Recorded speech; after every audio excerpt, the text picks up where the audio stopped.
During this time, many masses on television, sermons are geared towards many of the adults. And so today we'd like to look at this, gearing this homily towards the children. I like to call this, God's power is greater than our fear. So much of our lives has changed in the past few weeks. There's so many things you may hear that sound very scary. Things are scary in our lives because we don't know the future of things.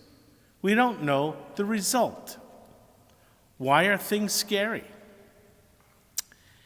Mainly because we fear the unknown.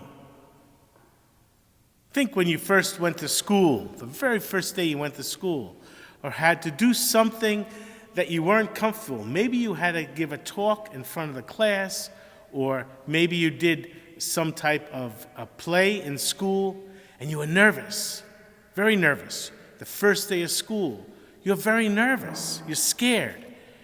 What is so scary? It's the unknown. A little child going to school is frightened because they don't know what that's like. When you do it enough times, you become comfortable with it.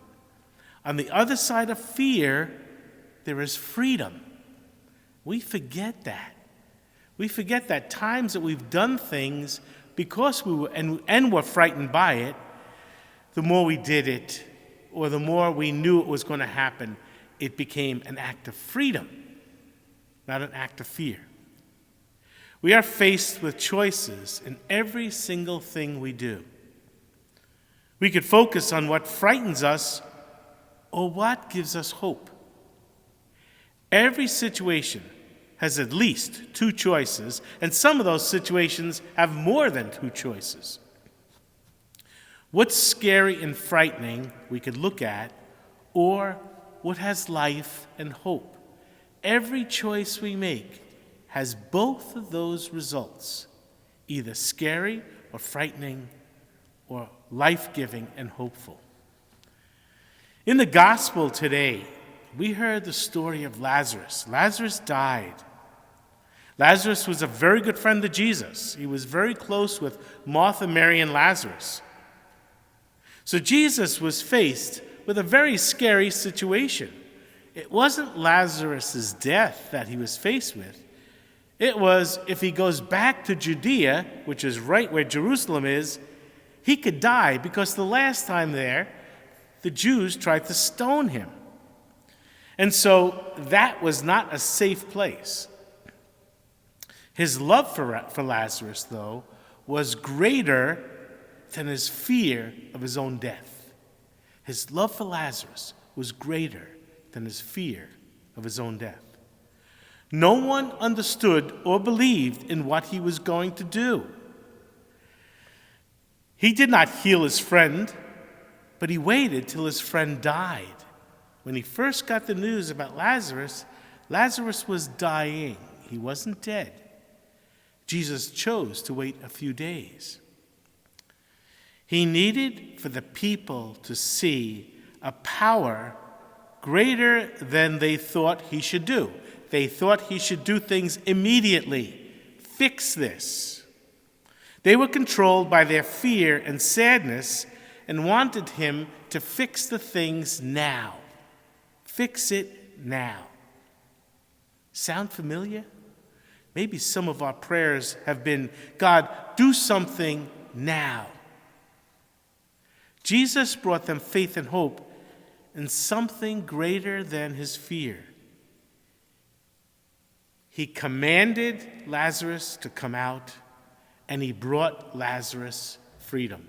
Unbind him, untie him. That's what Jesus offers us, commanding us to stand up in courage and truth and not in fear, and that will bring us freedom. Faith wins in the end. If we look at fear, we will find fear. If we trust in faith, we will live in this faith. If we focus on fear, we fail to see the good from different tragedies. If we focus on the fear of this virus, we fail to see the good that's coming from the tragedy of this virus. Like what?